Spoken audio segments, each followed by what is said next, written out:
pick up wins, but I still think he's a very good player, and it will be forward momentum here for FlyQuest, and EchoFox hoping that with MikeYeung, they can do the same. We are onto the Rift for the last game of the first round robin of LCS 2019 Summer. All right. I should initially also be on the Olaf here. MikeYeung, you definitely have a strong invade for EchoFox, so they could try and get a deeper ward down.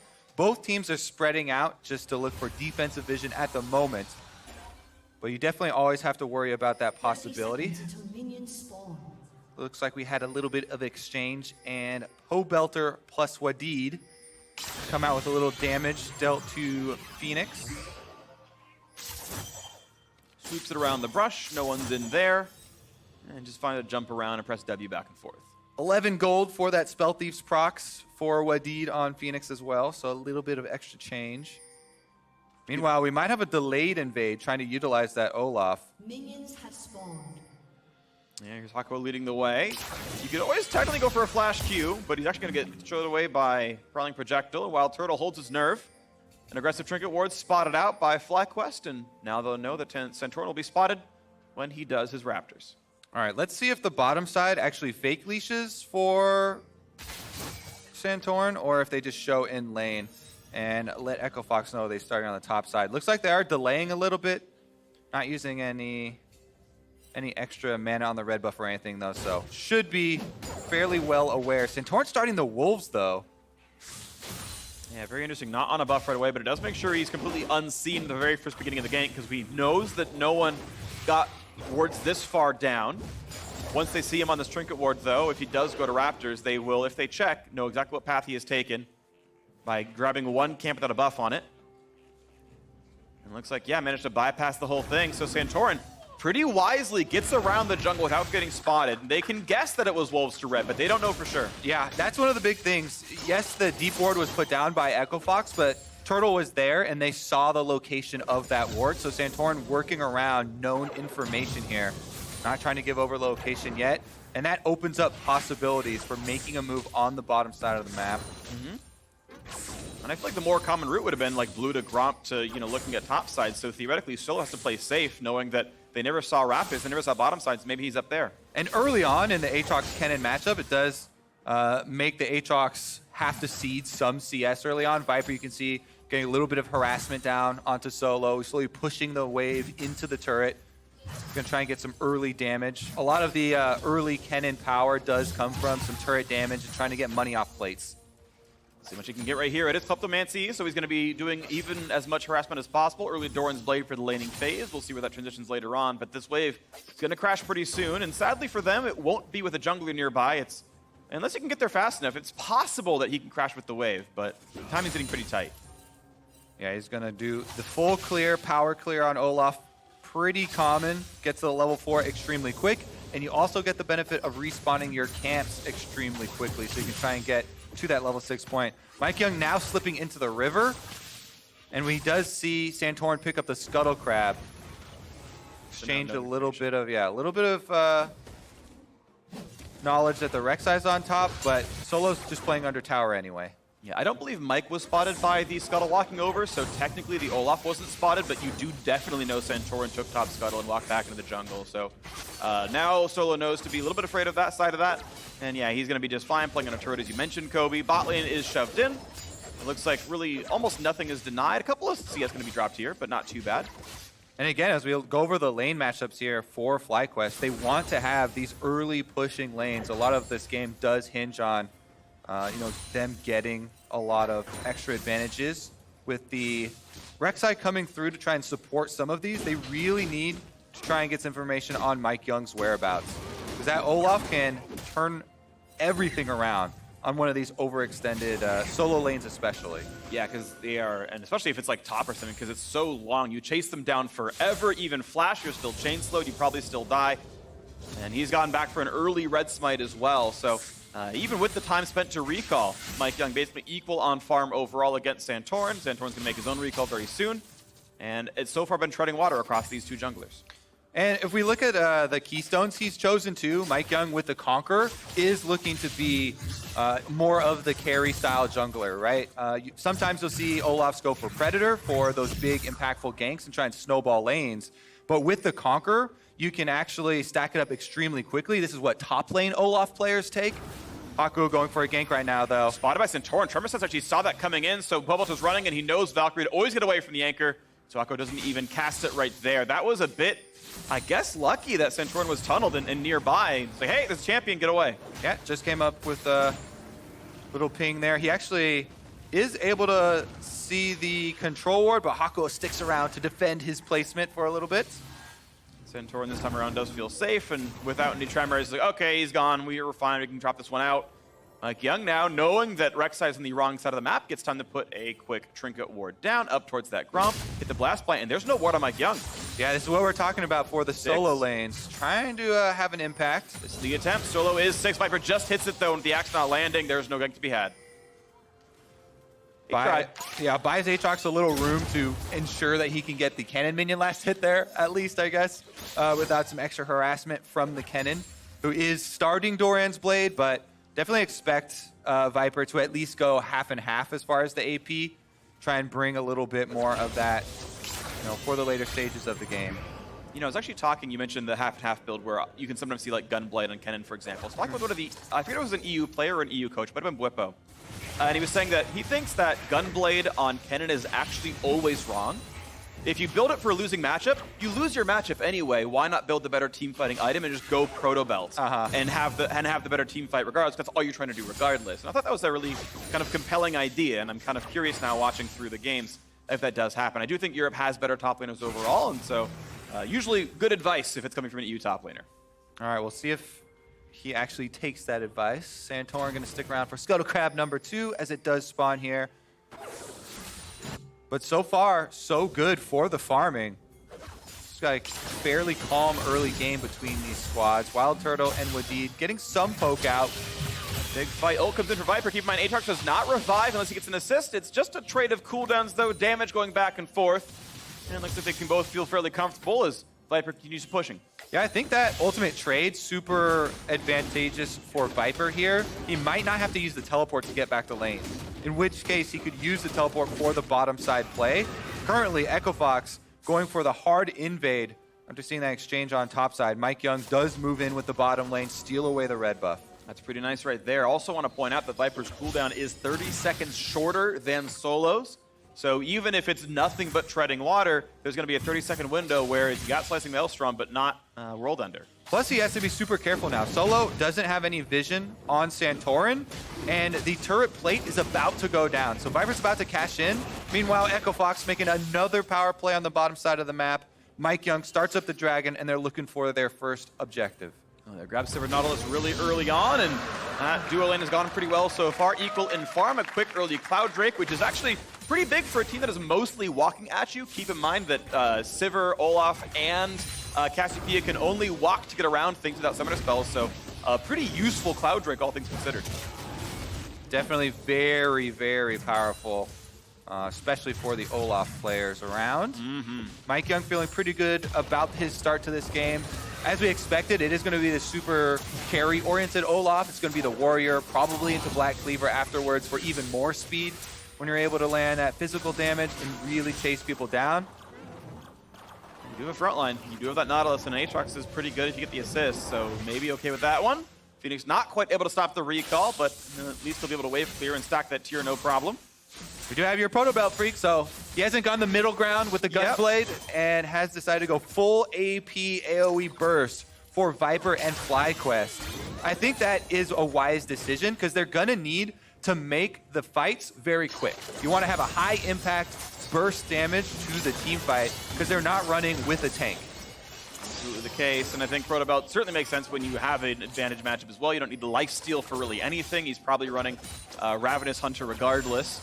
Either way, you gotta watch out for this one as the Anchor's gonna come in, gonna find Turtle. Here comes the Roots over the top. He's gonna jump into the air for the flash in. Olaf's gonna do all the damage he possibly can, but first blood goes to Santorin. It's 1-0 so far. In goes Kennen now as well. Cannot quite find Apollo. Doesn't find the Q either. Package doing a massive slow across the top, and now Fenix, is he isolated? Goes for damage on Santorin. Almost enough damage. Now it's a flash wave. Pobelter chases in. Lands the Q, lands the rocket. 2 kills so far. One finally traded back as they answer on to Viper, but FlyQuest winning that fight. Whoa, some split decision making here as it is 1-for-1 with all of the teleports used on the bottom side.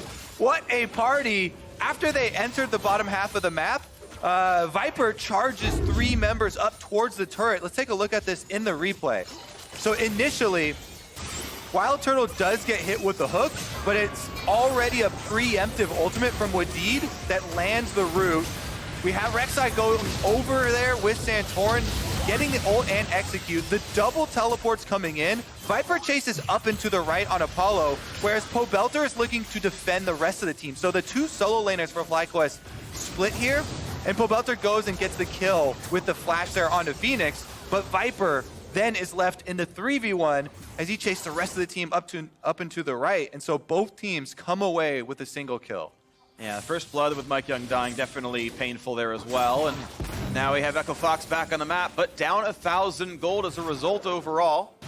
Turret plates still 3 minutes to go on those. Mid lane's really close overall, than 3 CS, though no big differences here other than Pobelter getting that kill, which is of course pretty nice. And well, signs are putting up for 10th place FlyQuest to get out of that location. They can tie EchoFox with 9th if they close this one out, with 9 games to play afterwards. Push in for solo and easy farm out of the turret for Viper. All right. No teleports left for anyone because Turtle did use his to get back to lane as well.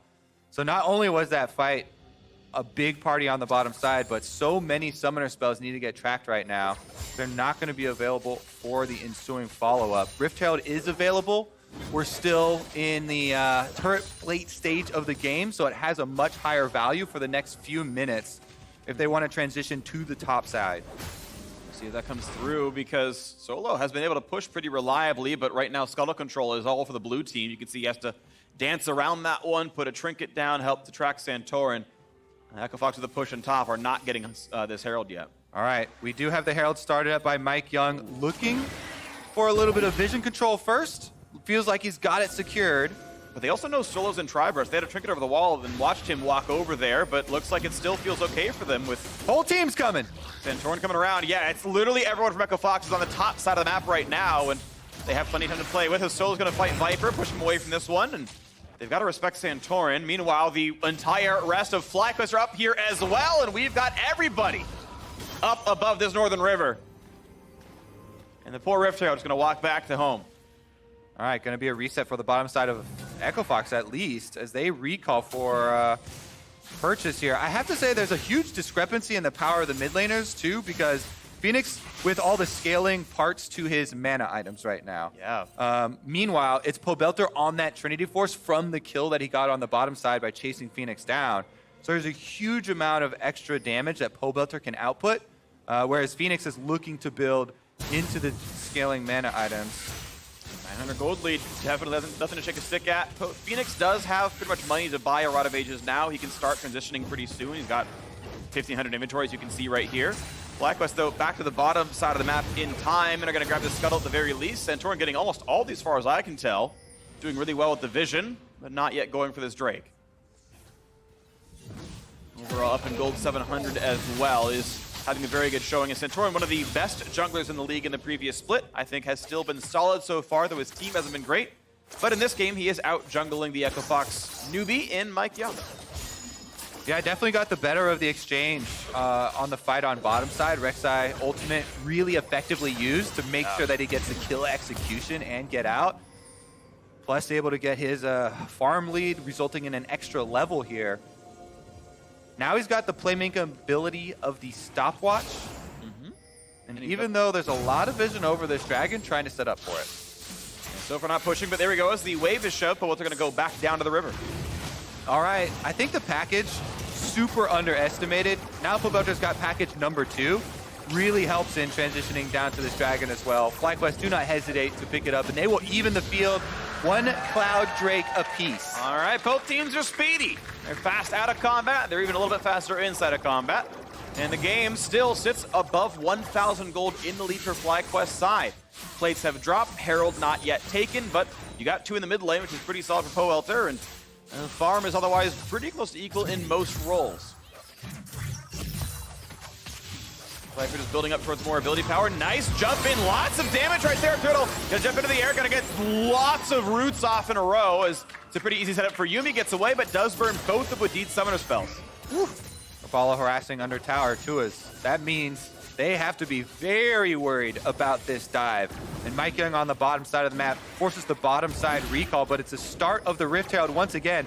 FlyQuest trying to take this before they rotate up, but they see MikeYeung making a beeline for the top half, and they pull off of the Rift Herald. Yeah, kills a control ward, and back they go. So still not that objective being taken. Instead, only uncontested Cloud Drakes through mid or bot lane pushing. And bot lane turret, though, getting very, very low. Turtle has to take the long recall back here. That was Hakuho setting that fight up, and with the damage dealt, it meant so much turret damage as a result. It's going to be a lot of money right now. You have 1,500 in Apollo's inventory, very close to finishing Essence Reaver here.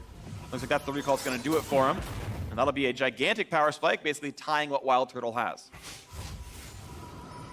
Yeah, Essence Reaver huge for both of them. The players are actually literally identical in gold right now, down to the 1. Meanwhile, Fenix completed the Rod of Ages, looking for the Seraphs next, gets his blue buff, level 11 now. Cassiopeia scaling very, very well. This Echo Fox squad definitely feels pretty confident as they start to move towards the later stages of the game. I wouldn't say that FlyQuest are, without scaling themselves though, so definitely still some decent answers. Pobelter going to pick up his own blue buff and head right back out, trying to harass with a lot of the missiles here from Corki early on. Is going to determine a lot of can they move out and get some of these wards, because if you look at the map right now, it's fairly dark, so they need to get a reset off, and Santorin plus Wadid to try and get some of those wards down. It's kind of difficult sometimes when you have the Yuumi, because Yuumi wants to stick on your AD carry, so it looks like Pobelter is going to go with Santorin to get that vision mission accomplished. And lets him see that right side jungle as we have, wow, triple Cloud Drake to start the game out. 2.5 minutes till that comes back up, and someone's going to be slightly faster as a result. The first one means the most, especially with things like Cloud. There's actually more heavily weighted on this kind, so that'll be less important, even more than normal. Regardless, we see bot lane pushing in. Lots of time to go until these objectives come through. Herald's still not taken. Right now is actually warded by the Echo Fox side.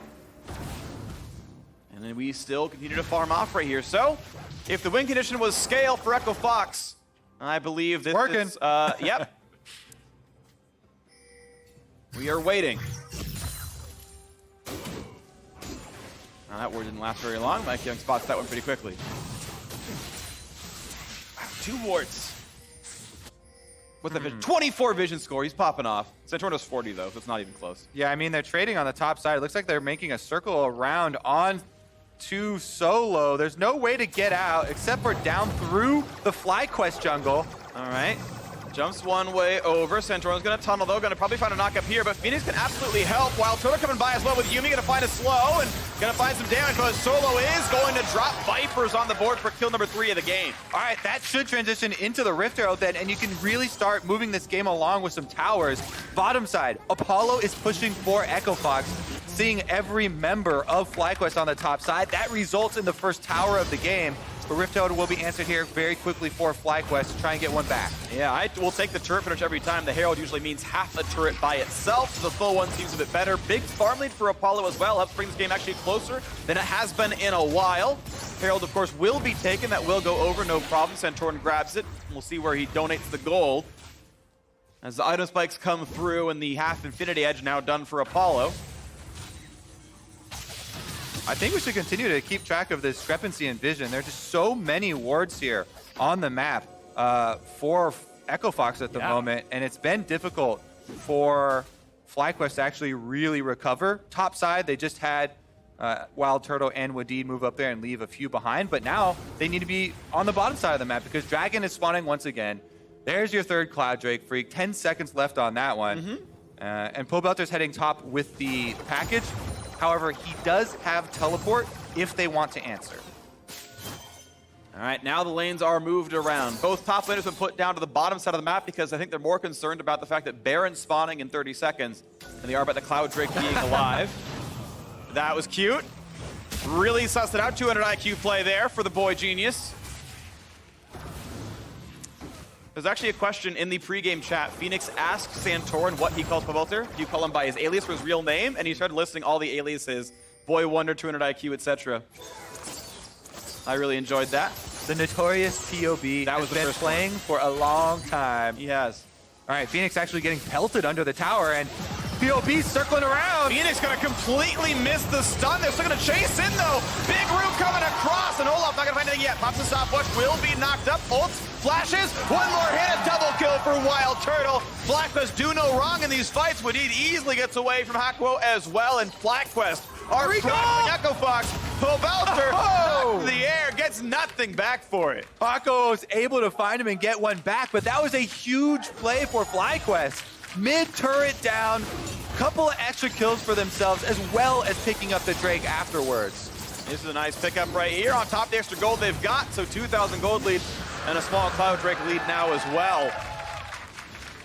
Pobelter with the package flying right on by Fenix as he tried to get the ultimate.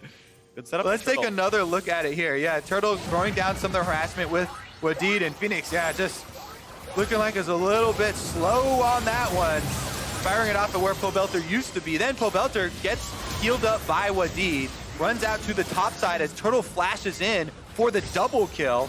Wadid is able to slip back out on Yuumi, and the teleport not able to get off as Pobelter was trying to recall. Then there's no way out for him. Once the Nautilus ult is on him, Hakuho is able to ward the brush, get the Nautilus ult off, and the knockup would be able to interrupt the blast cone there. Just pops right up and straight in the air, and they're able to get one kill back. There's the pickup. Pobelter managed to buy up the Infinity Edge though, so is going for the heaviest item that he can. Rapid Fire Cannon should be next, and he is scaling quite nicely. FlyQuest, of course, still up in gold and feeling pretty comfortable at this point. Over 2,000 gold ahead. They have certainly been getting the better of every single team fight they've been a part of. 2 Infinity Edges ready to roll for FlyQuest. Yeah. The only last component that they need is Viper ready with the Flash. He's got Flash and Ultimate plus a stopwatch. So he's ready to be a huge playmaker for the team fight. FlyQuest have all the tools right now to try and bring it together. So this is going to be a critical stage of the game. If they can actually move past this early gold lead, get that team fight victory, and try and actually capitalize with the Baron, that would be the way they can actually win the game and tie up EchoFox in the standings. Currently, EchoFox with the 1-game lead ahead of them in 9th place. Maybe they can go up from there. Wait to see. Many more games to play. 10 more to round out the summer split, counting this one.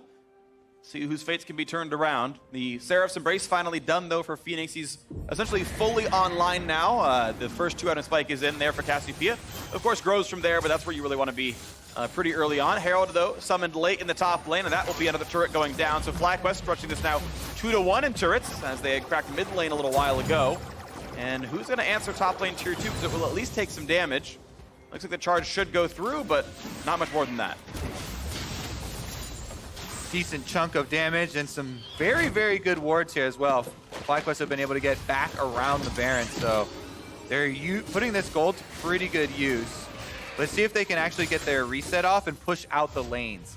Because now that they've got the top and mid tower down, all that's left is to knock down a little bit of extra pressure here on the bottom side of the map. Currently, Solo is trying to push it out on Aatrox, but we haven't really had any answers for EchoFox yet. They need that Sivir speed boosted Nautilus and engage to actually find a member of FlyQuest that's out of position. Because if you can get that, then you will be able to take down one of these squishies fairly quickly. You just have to watch out for all the stopwatches. Rek'Sai, Kennen.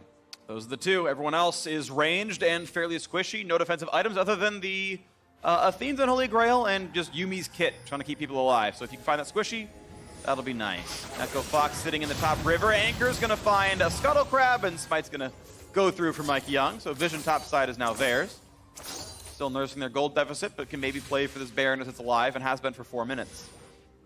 Ocean 90 seconds. That's going to be soloed by someone. You pretty much will not commit your team with Baron alive, so maybe the top laner helps the jungler, but that's probably it. All right. Meanwhile, side lane trying to get pushed out here by Viper, working on that bottom side. Apollo and Hakuho easily able to hold the mid lane with Sivir's wave clear. So even though Echo Fox definitely on the back foot right now and down, they've got Sivir and Cassiopeia to rely on in the late game. So you should never give up with that sort of a backline carry. You've got a tank in the front line, at least one, plus the offensive-oriented Aatrox. And you just focus on your wave clear and your defensive warding. Try and not let the Barons slip away to FlyQuest. Shouldn't be that scary since FlyQuest aren't running a main tank and they would have to rely on Yuumi healing up whoever's trying to take that damage. And just try and keep a little bit of vision and continue getting more items on their hyper carries. All right, scaling still the name of the game. 3 items in for solo now. Finished Death's Dance is nice. Stone Plate, so no cleaver. MikeYeung, I think, not being far enough ahead to keep going damage. He's going to quickly pivot up to more durability. Very frequently, you will see Cinderhulk on Olaf. He went for the more aggressive build. That did not pay off. 0, 2, and 1, sadly, has lost all the duels he's been a part of. Yeah, I do like the pivot there. Yeah. You know, going from warrior to more defensive. Once you realize, right? Yeah. Okay, but this is now a catch with Hakuho. Big slow coming across. Look how low he's getting. Had to ult to buy some space. Hakuho now on cooldown. Very low health. Now Kennen around the walls. Nice stun, though, for Cassio. Gonna stop Viper in his tracks, and looks like that's the better snake. Piloted there by Fenix. Chasing it now is Solo. Not gonna find the knockup, though. Yuumi disengaging pretty nicely. And now they're re-engaged towards Olaf. Pretty good damage. MikeYeung at half HP. Slowed down by Yuumi now as well. And Solo trying to run away now. Half HP and lower. Chunked down by Pobelter, out they go. Echo Fox running out of health. These Infinity Edge crits are really leaving a mark. Pobelter's able to chase off all of the offenders here from Echo Fox. Now, they've got nothing left to work with, and that means FlyQuest get the dragon. Even though there were no casualties, enough damage dealt to health bars to force Echo Fox off the map. Echo Fox have yet to buy their way into anything. The only objective they've really gained was trade kills and fights they lost, and a turret soloed by Apollo as other things are happening around the map. It has not been a good aggressive game for them so far. That's typically not what you expect with a player like MikeYeung. He's typically so aggressive, but his attempts have all been stopped by Santorin, who has been his better. 5-2, the scoreline in kills. Up 2 Drakes, up turrets. FlyQuest are doing a bit better. This easy wave clear for WildTurtle, who keeps scaling and scaling and scaling. He's up in items over his opposite member, even though he is down slightly in farm. The extra kills, extra turrets have put him ahead in items. When he goes to shop, he'll have more. Echo Fox can keep scaling, but I wonder if it's going to keep going badly for them. Well, you see the effect there of the Yuumi poke as well as Pobelter with the rockets, and just one auto with the Trinity Force Infinity Edge from Corki. Doing so much work on the support tank here from Hakuho because he doesn't have magic resist yet. It's very difficult for support players to become the main point on your front line. Sure. It's going to have to continue to farm it out quite a bit as Pobelter is able to shred right through him. Yeah, you're really relying on things like being Alistair or Aftershock. Champions like Nautilus don't really have the same kind of cheating tank tools that Tom Kench with the double health bar or again, Alistair Ultimate can really provide you, so you can absolutely always burn through Nautilus support. Yeah. Echo Fox, they need to rely on forward momentum with Sivir speed boost and them getting the initiation. Yep. If they allow the FlyQuest members to poke them down beforehand, it will remove so much of the threat of the entire team composition. Everything is designed around that one rush. If you aren't able to get that big bum rush into the back line, and FlyQuest are going to slowly wear you down. Well, that's kind of the problem for Echo Fox. They can't really rely on rush anymore. It's Go ahead. Couple of... I was going to let you finish. I had nothing else. I petered out. The double rapid fire cannons, I was going to say, are just going to really accentuate that problem. Yeah. The extra range now for Pobelter and WildTurtle allow them to chunk down Hakuho or MikeYeung before the fight even starts, and without getting into range where you're really in danger of the Nautilus ultimate, of the hooks coming through. So rapid fire is being completed now. I think FlyQuest should really look for the offensive play. Look at that already landing on MikeYeung. Yeah, big damage. Those pokes are going to be really nice. Double RFC is a really good point right here. Kobe is now Viper and Solo are in battle. But by the way, Solo, due to his name, is completely alone. If they want to go all they could. But instead, there's the Righteous Glory. There's Sivir Ultimate. And there is no engage whatsoever. I like that hold from Viper. You know that took a lot of self-control, not to flash over the wall after and go for the kill there, but the flash on Kennen is so important. That is so much for FlyQuest. They lose a lot of threat in the 5-on-5 if they don't have that. Plus, as you mentioned, Righteous Glory, Sivir speed boosts are there on the side of EchoFox. They're looking for the counter engage. So really nice hold there for FlyQuest, not overextending, even though they did get an early advantage in it. And it will result in the bottom turret. Oh, Baron might get started, though. Oh, that's going to be spicy. Of course, Viper does not have TP right now. EchoFox, though, can only clear the wards. There's still some around, so MikeYeung spotted running away from the pit. They know they're safe. Instead, that turret is taken for nothing. We watch the gold not really stretching for a very long time. It's been very equal for a while, and this is partially FlyQuest not having good engage tools. They have to play neutral game a lot. All right. Package picked up once again. Gives Pobelter a lot of extra power here through the Baron area. I mean, one of the biggest understated parts is that you do go unstoppable with the package. So you have kind of a super free escape.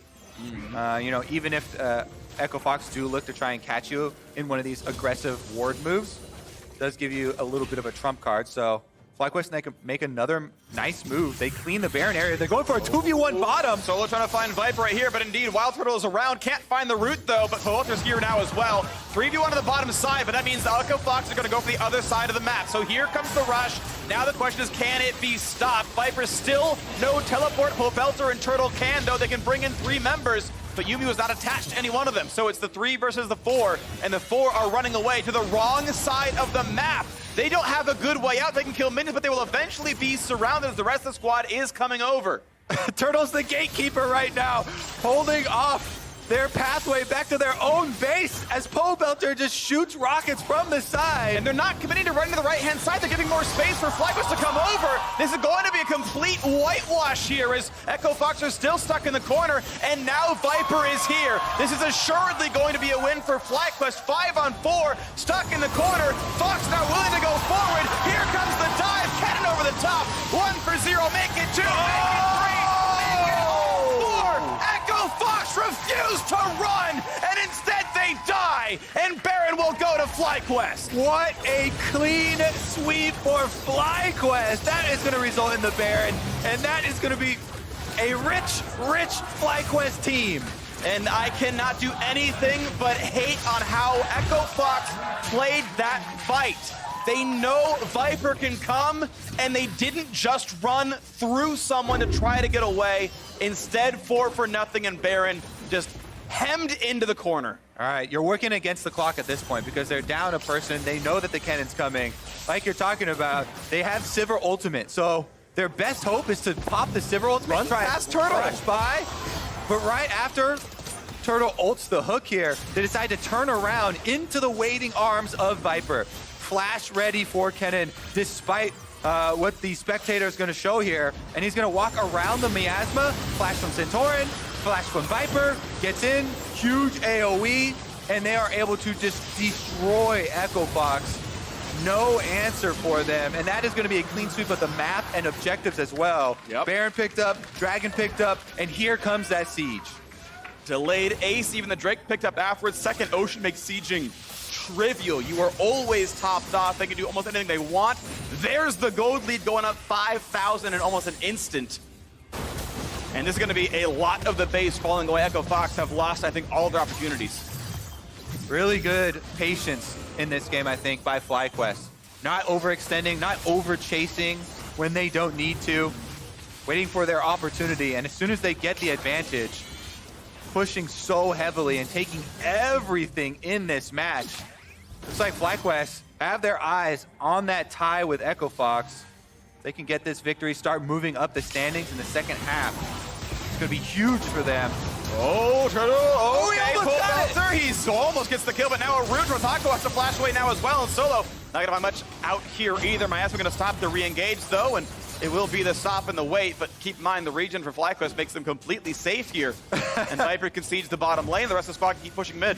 Pobelter goes in for the flash, and Apollo survives with under 50 HP. Oof. Incredibly close at taking him down. He has been able to heal in the fountain, though, and they're trying to ward off this Baron siege, but they just don't have the firepower. Yeah, they're not going to stop middle from dropping before too long. The inhibitor is open itself, and Viper is able to shove in yet another wave, and bot lane's probably going to follow suit pretty soon.